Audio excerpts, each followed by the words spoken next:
Hey y'all, thanks for tuning in again. So this will be my fourth video of me reading the novel Your Eyes Are Watching God by Zora Neale Hurston. And yesterday I had a couple slip ups. I don't know why. I just the words weren't coming to me. Like I said, I have problems with the broken English. It's not necessarily slang, American slang. It's just as African Americans were trying to adopt a language that was foreign to them, they did the best they could, and it was broken English. So I have trouble when I'm reading that.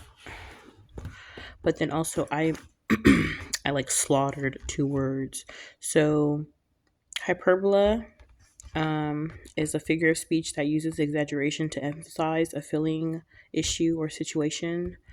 I think yesterday I said hyperbole. I don't even want to talk about it. And then the second word was, oh my god. Okay, so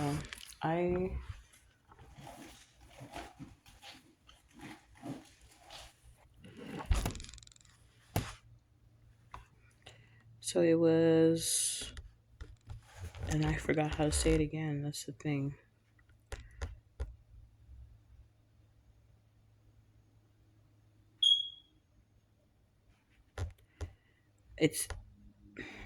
I'm so sorry. This is ridiculous. I forgot how to say it again.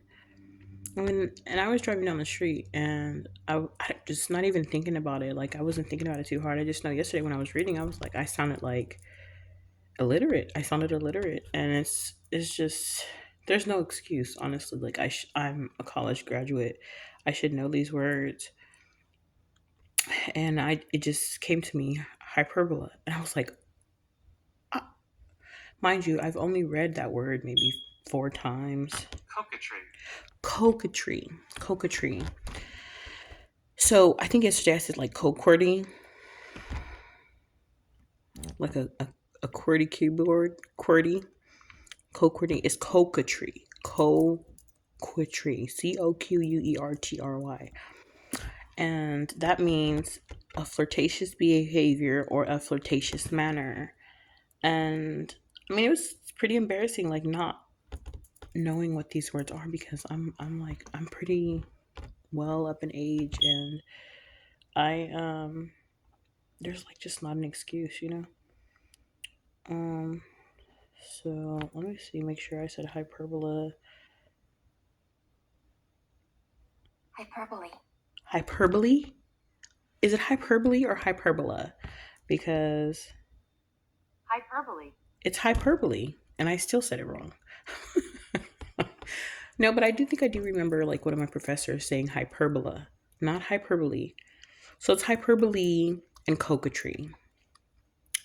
And I give you the definitions to both. So I'm going to keep that in mind. And I'm pretty sure there are people who don't know how to pronounce those words as well. Mm-hmm. And if I ever come across anything else in this book that I don't it's not familiar to me, I'm just gonna do my best and come back and just re-reference it maybe in the next video. So it's hyperbole and coquetry. But I know for sure I have heard one of my professors say hyperbola, not hyperbole. So anyways, so for today, I will be getting into chapters 7 through 10 and there's so many chapters because, like I said, I'm reading 25 pages at a time. And these chapters are just small. I don't know. Let's just get right on into it. I'm gonna try to see if I can see better without my glasses, because I am nearsighted, and that's another reason why I sometimes stutter, because I can't, the words are blurry. I don't know. I'm going through a lot. But this book is really good, and I just wanted to share it with somebody. People are watching these videos, so I figured it can't hurt, All right. The years took all the fight out of Janie's face. For a while, she thought it was gone from her soul. No matter what Jody did, She said nothing. She had learned how to talk some and leave some. She was a rut in the road. Plenty of life beneath the surface, but it was kept beaten down by the wheels.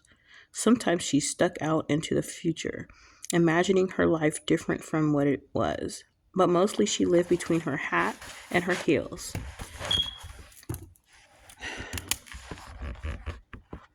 With her emotional disturbances like shade patterns in the woods, come and gone with the sun.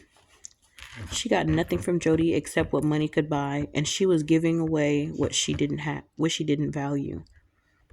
Now and again she thought of a country road at sunup and considered flight. To where? To what? Then too she considered 35 is twice 17 and nothing was the same at all. Maybe he ain't nothing, she cautioned herself. But he is something in my mouth. He's got to be Elsa. He's got to be, else I ain't got nothing to live for. I'll lie and say he is. If I don't, life won't be nothing but a store and a house. She didn't read books, so she didn't know that she was the world and the heavens boiled down to a drop. Man attempting to climb to painless heights from his dunghill. Then one day, she sat and watched the shadow of herself going about tending store and prostrating itself before Jody, while all the time she herself sat under a shady tree with the wind blowing through her hair and her clothes. Somebody near about making summertime out of lonesomeness.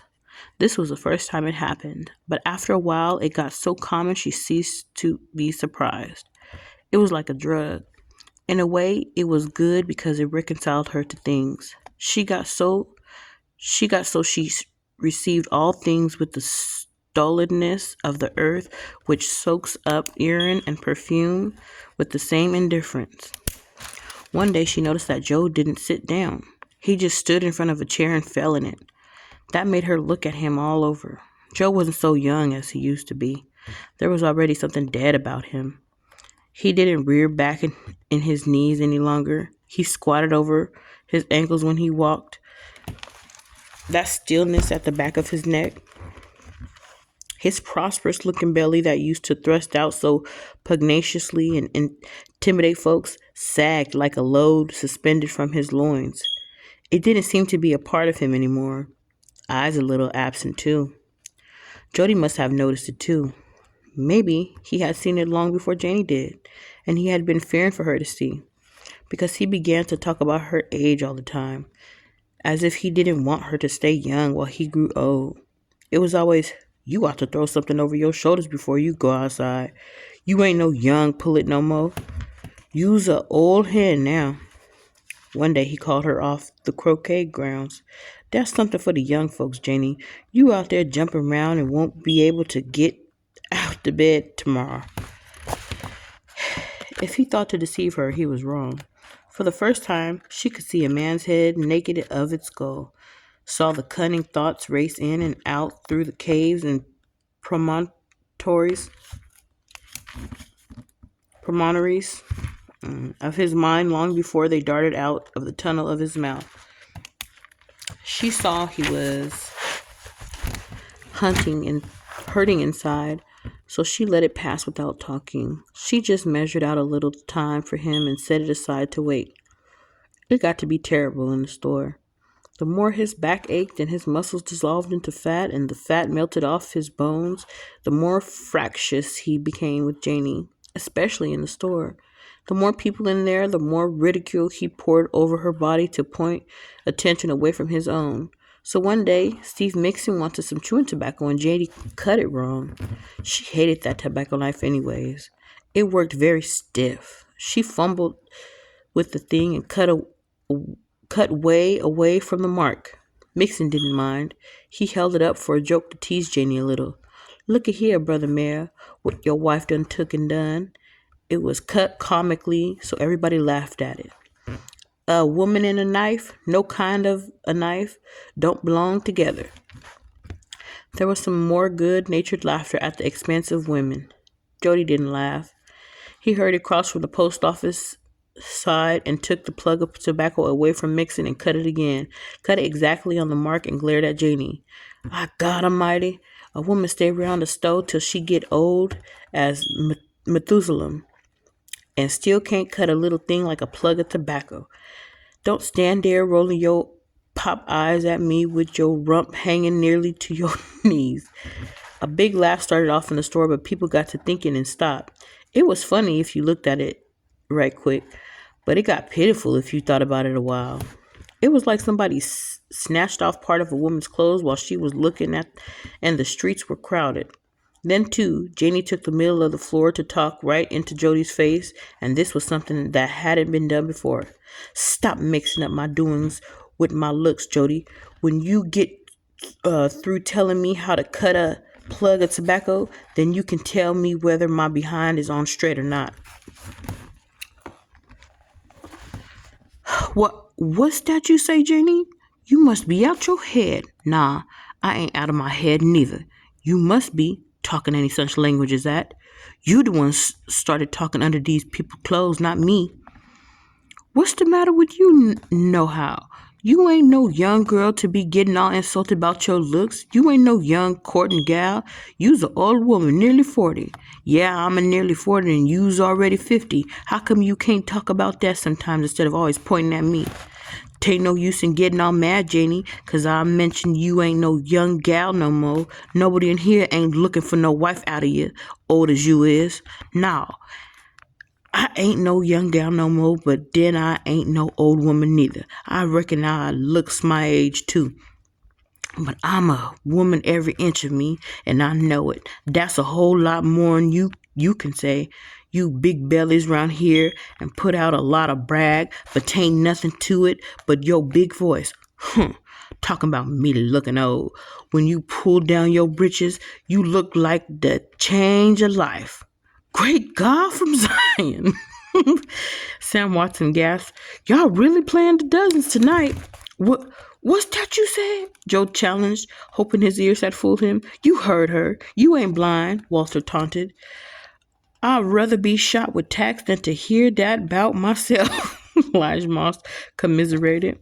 Then Joe Starks realized all the meanings, and his vanity bled like a flood.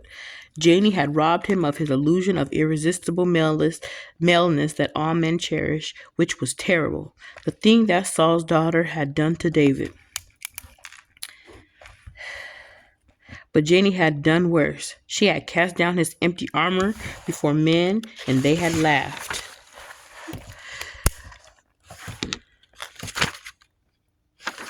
Would keep on laughing. When he paraded his possessions hereafter, they would not consider the two together. They'd look with envy at the things and pity the man that owned them. When he sat in judgment, it would be the same. Good-for-nothings like Dave and Lum and Jim wouldn't change place with him. For what can excuse a man in the eyes of other men for lack of strength?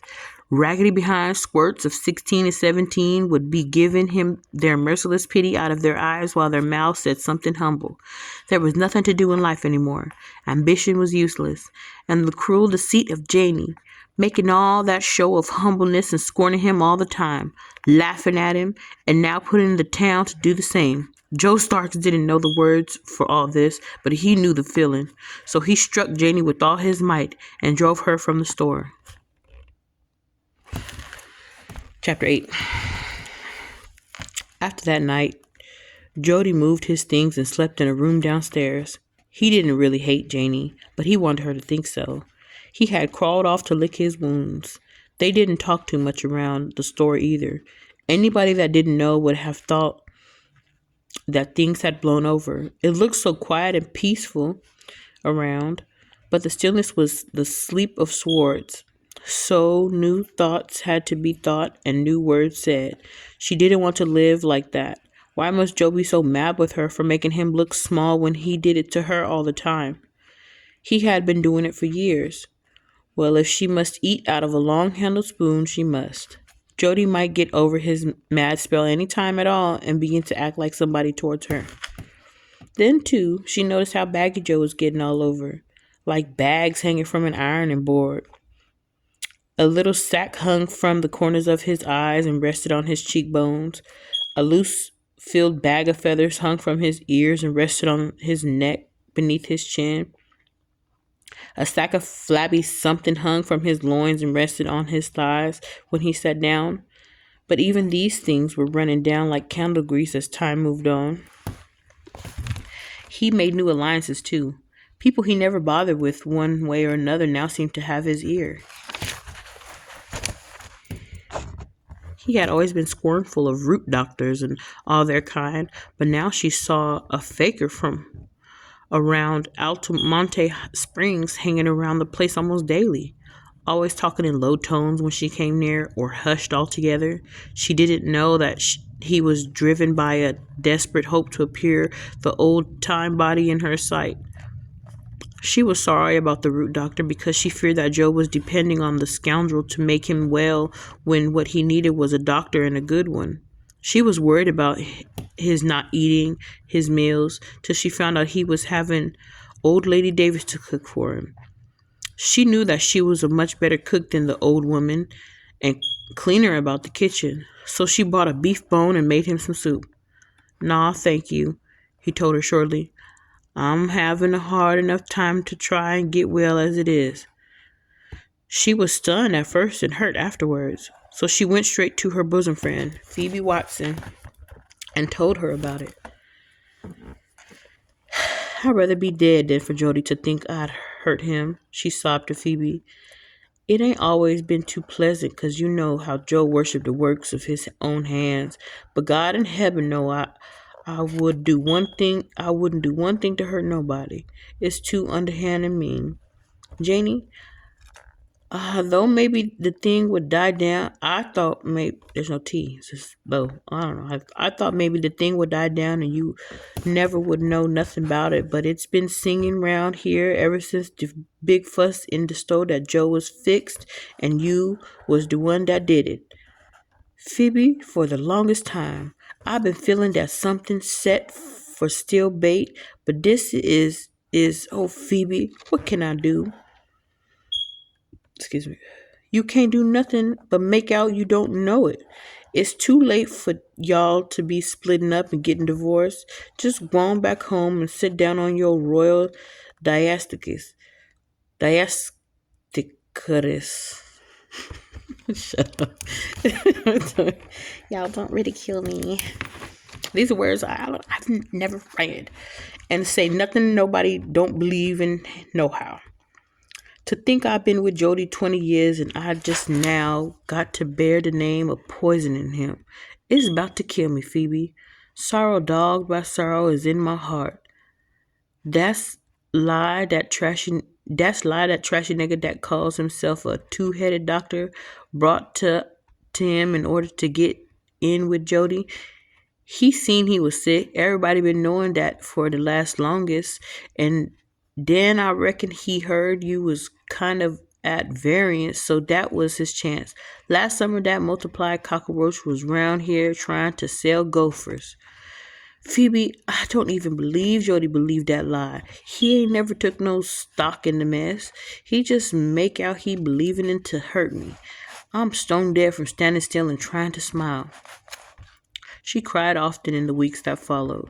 Joe got too weak to look after things and took to his bed, but he relentlessly refused to admit her to his sick room. People came and went in the house. This one and that one came into her house with covered plates of broth and other sick-room dishes without taking the least notice of her as Joe's wife. People who never had known what it was to enter the gate of the mayor's yard unless it were to do some menial job now paraded in and out at his confidence. They came to the store and ostentatiously looked over whatever she was doing and went back to report to him at the house. Said things like, "Miss Starks needs somebody to sort of look out for him. Mr. Starks needs somebody to sort of look out for him till he can get on his feet again and look for himself." But Jody was never to get on his feet again. Janie had Sam Watson to bring her the news from the sick room, and when he told her how things were, she had him bring a doctor from Orlando without giving Joe a chance to refuse, and without saying she sent for him. Just a matter of time, the doctor told her. When a man's kidneys stop working altogether, there is no way for him to live. He needed medical attention 2 years ago. Too late now. So Janie began to think of Death. Death, that strange being with the huge square toes who lived way in the west. The great one who lived in the straight house like a platform without sides to it and without a roof. What need has Death for a cover, and what winds can blow against him? He stands in his high house that overlooks the world, stands watchful and motionless all day with his sword drawn back, waiting for the messenger to bid him come. Been standing there before there was a where or when or then. She was liable to find a feather from his wings lying in her yard any day now. She was sad and afraid too. Poor Jody. He ought not to have to wrestle in there by himself. She sent Sam in to suggest a visit, but Jody said no. These medical doctors was all right with the godly sick, but they didn't know a thing about a case like his. He'd be all right just as soon as the two-headed man found what had been buried against him. He wasn't going to die at all. That was what he thought. But Sam told her different, so she knew. And then if he hadn't, the next morning she was bound to know, for people began to gather in the big yard under the palm and chinaberry trees. People who would not have dared to foot the place before crept in and did not come to the house. Just squatted under the trees and waited. Rumor, that wingless bird, had shadowed over the town. She got up that morning with the firm determination to go on in there and have a good talk with Jody. But she sat a long time with the walls creeping in on her, for walls squeezing her breath out. For lest he depart while she sat trembling upstairs nerved her, and she was inside the room before she caught her breath. She didn't make the cheerful, casual start that she had thought out. Something stood like an oxen's foot on her tongue. And then, too, Jody, no Joe, gave her a ferocious look. A look with all the unthinkable coldness of outer space. She must talk to a man who was 10 immensities away.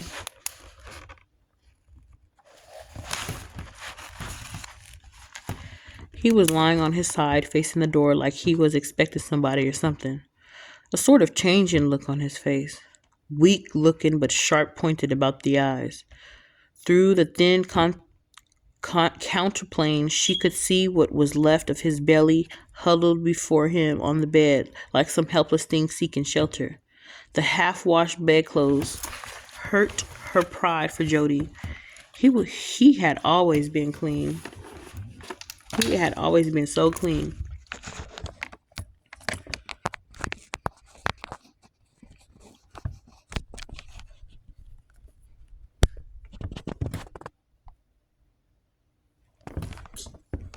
Yeah, I gotta plug my phone in. Just give me 1 second.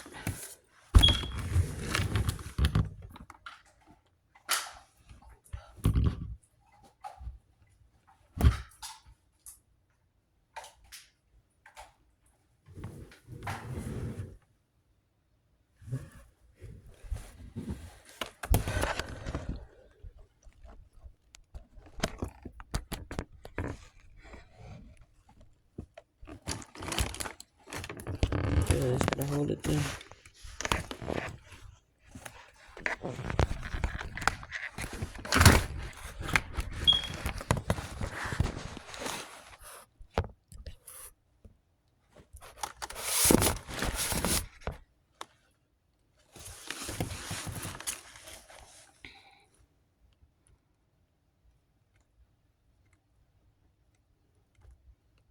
He had always been so clean. What you doing?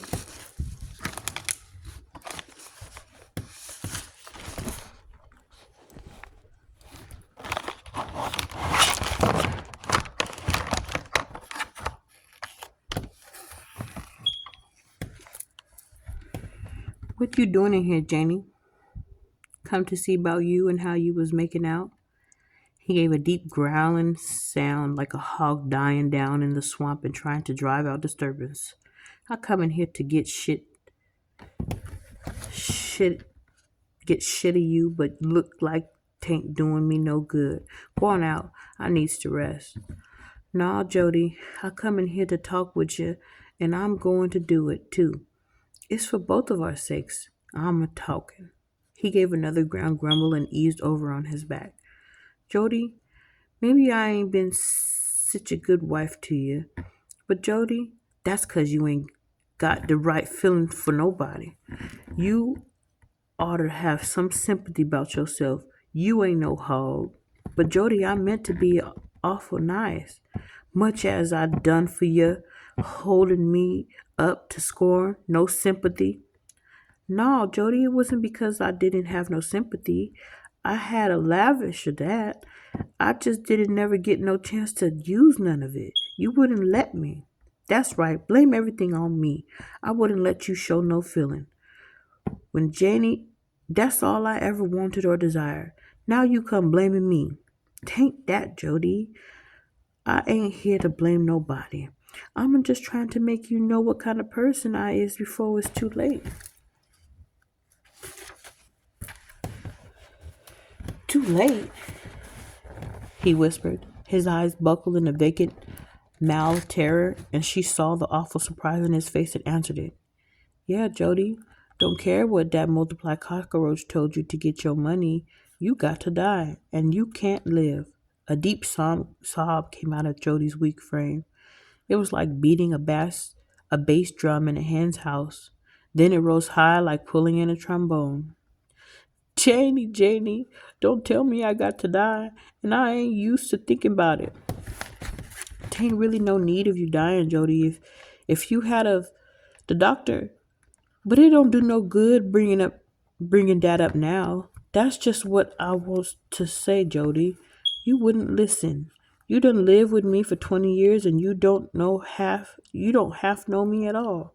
And you could have, but you were so busy worshiping the folks of your own hands, worshiping the works of your own hands and cuffing folks around in their minds till you didn't see a whole heap of things you could have.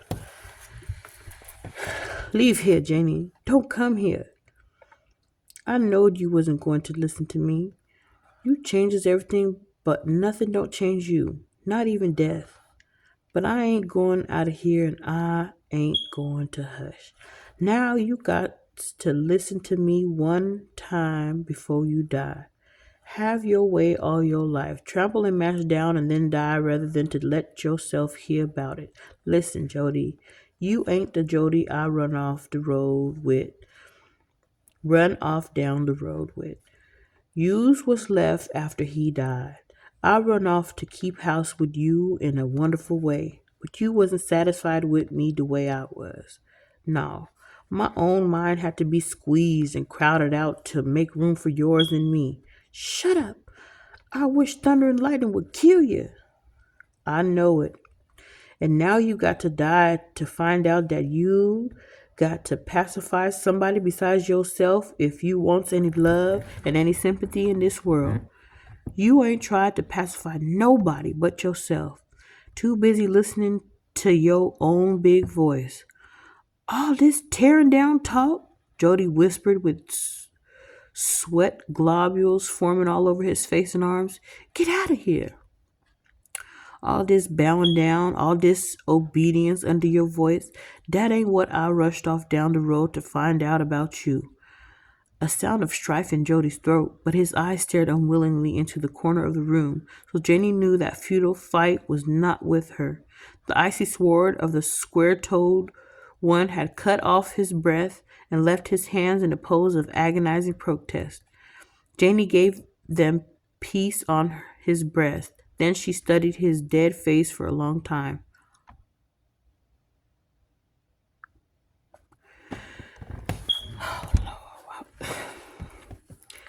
This sitting in the ruling chair, it's been hard on Jody, she muttered out loud. She was full of pity for the first time in years. Jody had been hard on her and others, but life had mishandled him too. Poor Joe. Maybe if she had known some other way to try, she might have made his face different. But what that other way could be, she had no idea. She thought back and forth about what had happened in the making of a voice out of a man, then thought about herself. Years ago, she had told her girl self to wait for her in the looking glass. It had been a long time since she had remembered, perhaps she'd better look. She went over to the dresser and looked hard at her skin and features. The young girl was gone, but a handsome woman had taken her place. She tore off the handkerchief from her head and let down her plentiful hair. The weight, the length, the glory was there. She took careful stock of herself, then combed her hair and tied it back up again. Then she starched and ironed her face, forming it into just what people wanted to see, and opened up the window and cried, "Come here, people. Jody is dead. My husband is gone from me." Chapter 9. Joe's funeral was the first thing Orange County had ever seen with Negro eyes. The motor hearse, the Cadillac and Buick carriages, Dr. Henderson there in his Lincoln, and the hosts from far and wide. Then again, the gold and red and purple, the gloat and glamour of the secret orders, each with insinuations of power and glory undreamed of by the uninitiated. People on farm horses and mules, babies riding astride of brothers and sisters' backs, the Elks band ranked at the church door and playing "Safe in the Arms of Jesus" with such a dominant drum rhythm that it could be stepped off smartly by the long line as it filled inside. The little emperor of the crossroads was leaving Orange County as he had come, with the outstretched hand of power. Janie starched and ironed her face and came set in the funeral behind her veil. It was like a wall of stone and steel. The funeral was going on outside. All things concerning death and burial were said and done, finished, and nevermore. Darkness, deep hole, disillusion, eternity, weeping and wailing outside. Inside the expensive black folds were resurrection and life. She did not reach outside for anything, nor did the things of death reach inside to disturb her calm. She sent her face to Joe's funeral and herself went rollicking with the springtime across the world. After a while, the people finished their celebration and Janie went on home. Before she slept that night, she burnt up every one of her head rags and went about the house next morning with her hair in one thick braid swinging well below her waist. That was the only change people saw in her. She kept the store in the same way, except of evenings she sat on the porch and listened and sent Hezekiah in to wait on late custom.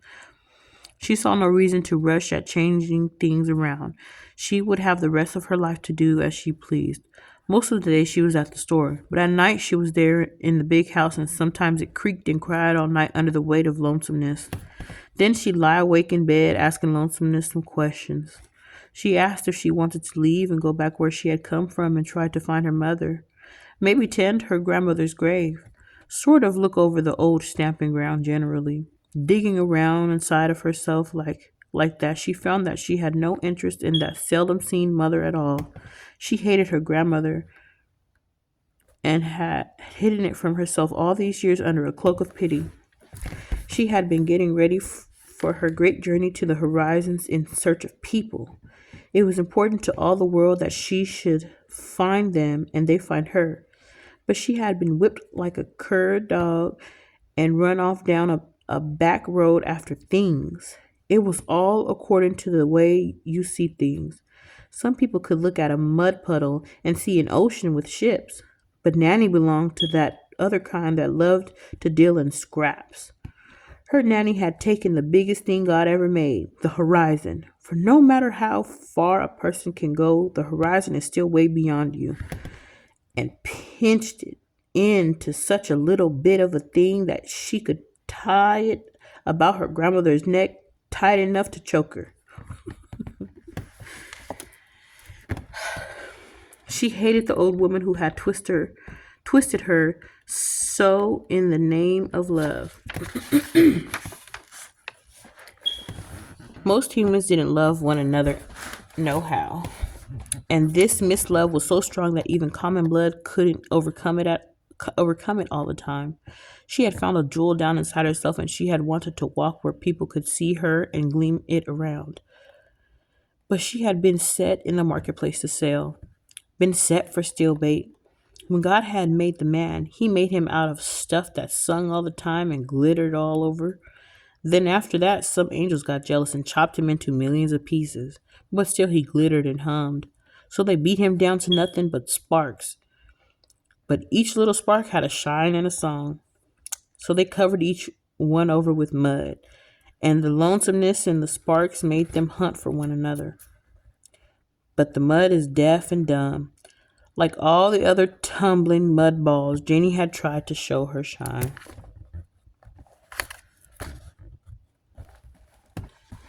Janie found out very soon that her widowhood and property was a great challenge in South Florida. Before Jody had been dead a month, she noticed how often men would have never been intimates of Joe, drove considerably distances to ask after her welfare and offer their services as advisor. A woman by herself is a pitiful thing, she was told over and over again. They needs aid and assistance. God never meant them to try to stand by themselves. You ain't been used to knocking around and doing for yourself, Miss Starks. You been well taken care of. You needs a man. Jenny laughed at all these well-wishers because she knew that they knew plenty of women alone, that she was not the first one they had ever seen, but most of the others were poor. Besides, she liked being lonesome for a change. This freedom feeling was fine. These men didn't represent a thing she wanted to know about. She had already experienced them through Logan and Joe.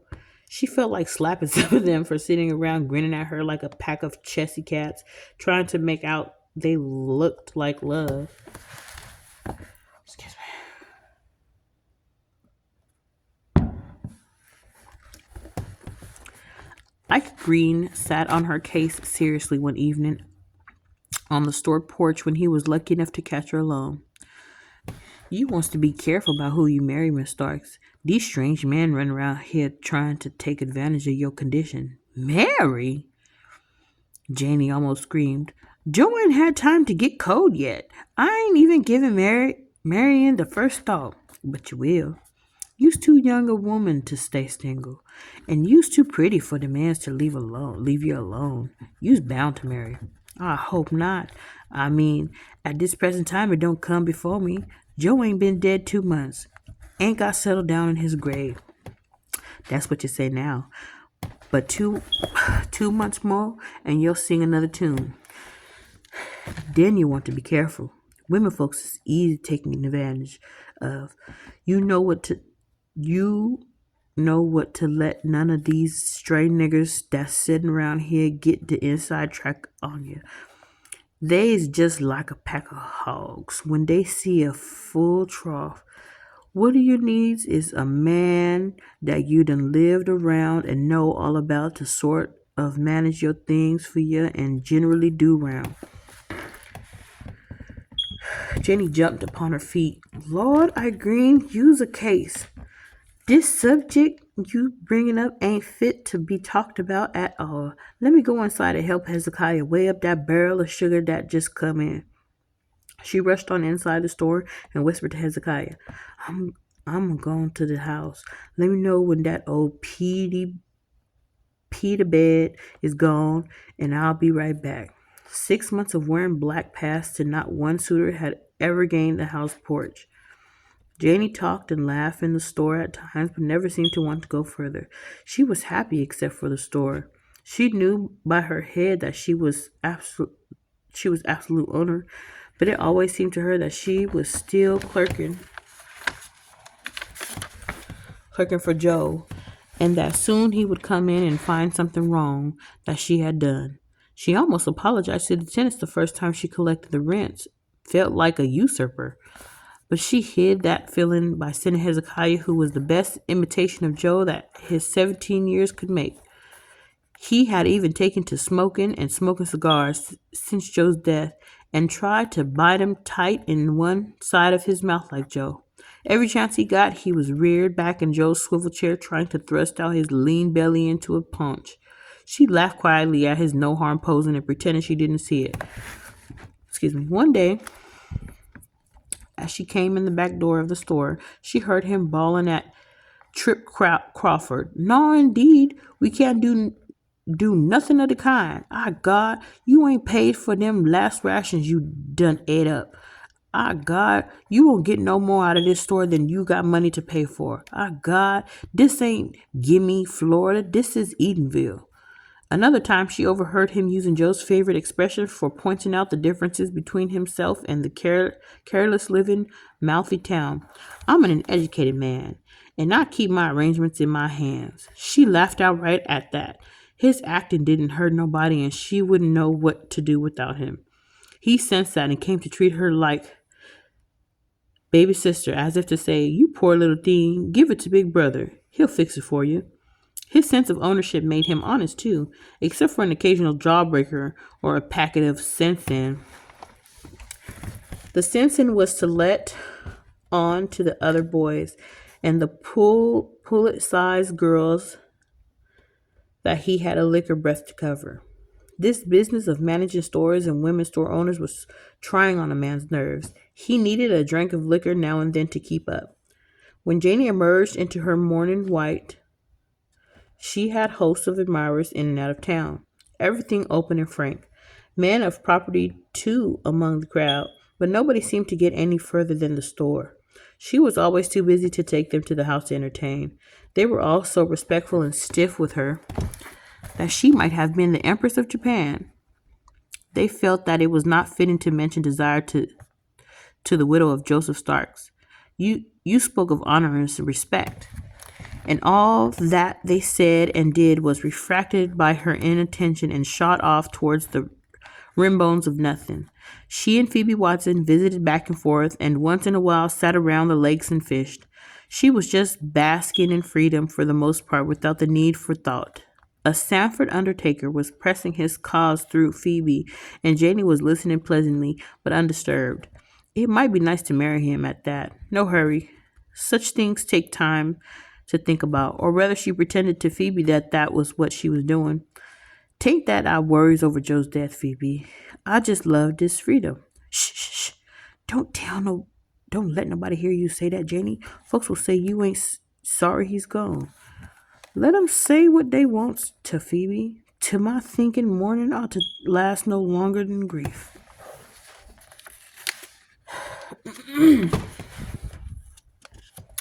All right, chapter 10. I'm back. One day, Hezekiah asked off from the work to go off with the ball team. Janie told him not to hurry back. She could close up the store herself this once. He cautioned her about the catches on the window and doors and swaggered off to Winter Park. Business was dull all day because numbers of people had gone to the game.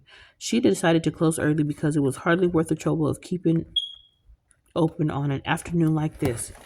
She had set 6 o'clock as her limit. At 5:30, a tall man came into the place. Janie was leaning on the counter making aimless pencil marks on a piece of wrapping paper. She knew she didn't know his name, but he looked familiar. "Good evening, Miss Starks," he said with a sly grin as if they had a good joke together. She was in favor of the story that was making him laugh before she even heard it. Good evening," she answered pleasantly. "You got all the advantage 'cause I don't know your name. People wouldn't know me like they would you. I guess standing in the store do make a person get to be known in the vicinity. Look like I seen you somewhere. Oh, I don't live no further than Orlando. I'm easy to see on Church Street most any day or night. You got any smoking tobacco?"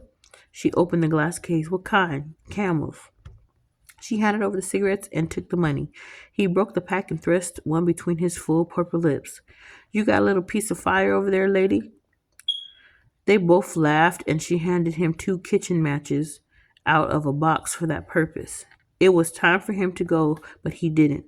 He leaned on the counter with one elbow and cocked her a look. "Why ain't you at the ball game, too? Everybody else is there." "Well, I see somebody else besides me ain't there. I just sold some cigarettes." They laughed again. "That's 'cause I'm dumb. I got the thing all mixed up. I thought the game was going to be out at Hungerford.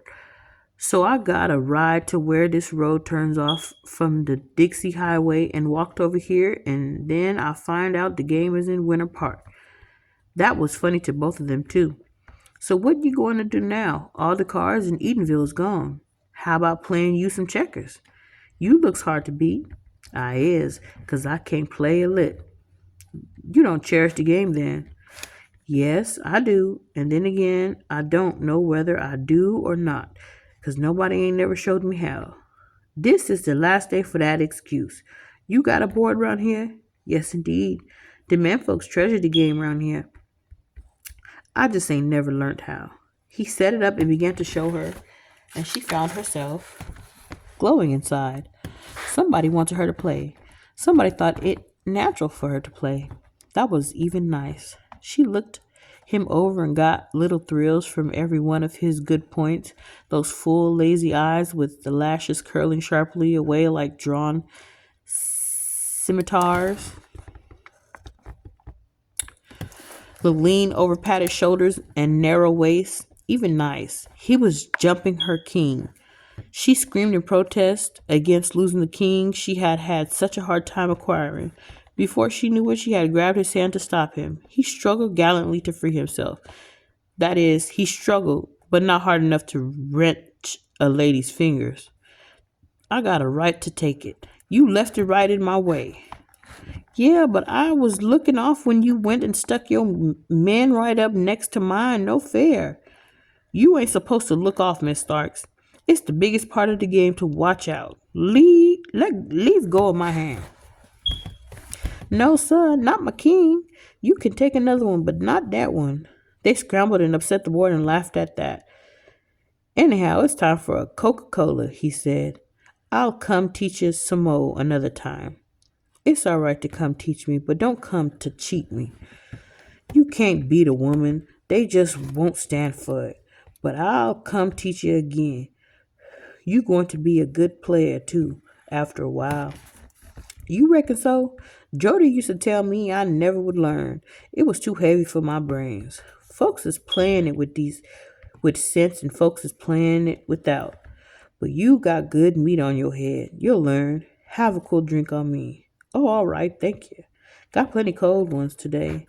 Nobody ain't been here to buy none. All gone off to the game. You ought to be at the next game. Tain't no use in you staying here if everybody else is gone. You don't buy from yourself, do you? You crazy thing. Course I don't. But I'm worried about you a little. How come? Afraid I ain't going to pay for these drinks? Oh no. How you going to get back home? Wait around here for a car? If none that come, I got good shoe leather. Tain't but 7 miles nohow. I could walk that in no time. Easy. If it was me, I'd wait on a train. 7 miles is a kind of long walk. It would be for you, 'cause you ain't used to it. But I'm seeing women walk further than that. You could too, if you had it to do. Maybe so. But I'll ride the train long as I got railroad fare. I don't need no pocket full of money to ride the train like a woman.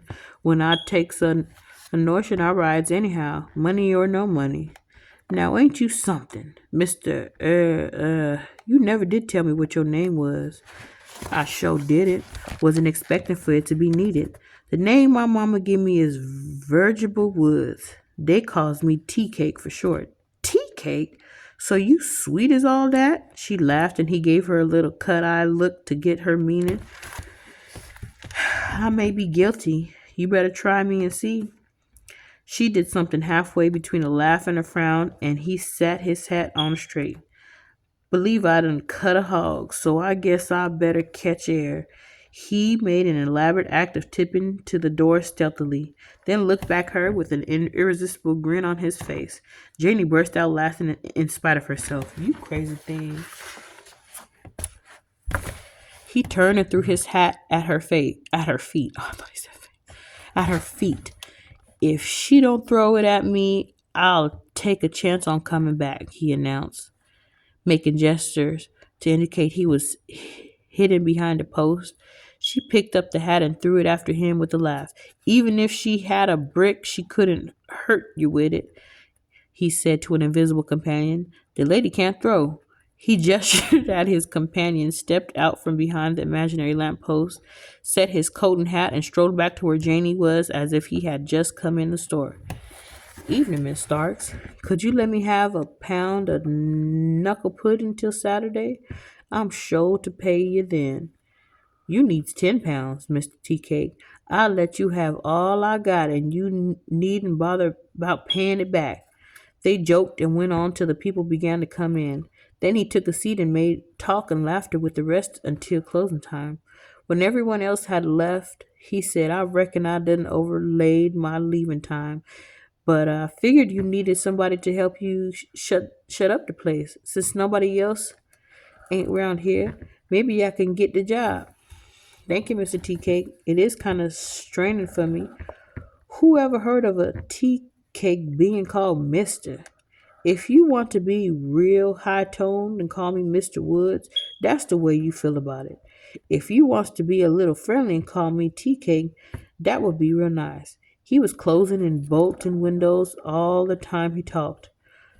All right then, thank you, Tea Cake. How's that? Just like a little girl with her Easter dress on. Even nice. He locked the door and shook it to be sure and handed her the key. Come on now. I'll see you inside your door and get on down to Dixie.